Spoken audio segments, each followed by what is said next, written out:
Build the fence is a common phrase heard in border states from politicians who want a fence and more Border Patrol agents to stop illegal immigration. Cronkite News reporter Andrew Romanov heard from a group of experts that say there could be more effective and less expensive ways.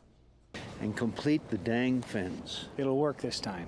A panel of experts in Washington says it won't work by itself. Just measuring fence in a linear fashion or numbers of Border Patrol agents really, I think, was doing a disservice into really capturing what was actually happening. In fact, a former Homeland Security secretary says almost half of illegal immigration doesn't even happen at the border. Roughly 40% of the people in the United States without authority came as overstays.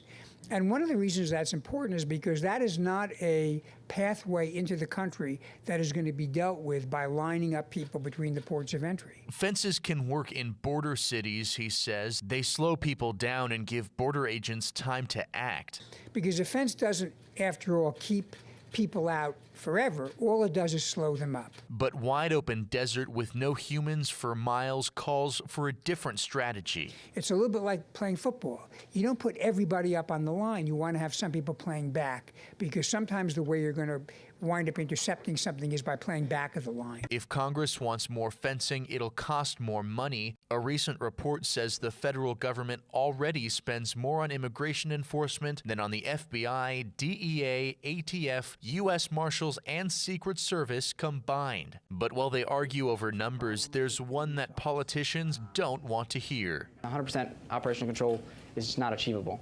But I think many members on the Hill were uncomfortable with the fact that 90% would be as good as it gets. In Washington, Andrew Romanov, Cronkite News. Congressman Rahul Grahava will be holding a community forum on immigration executive actions in Tucson this Friday.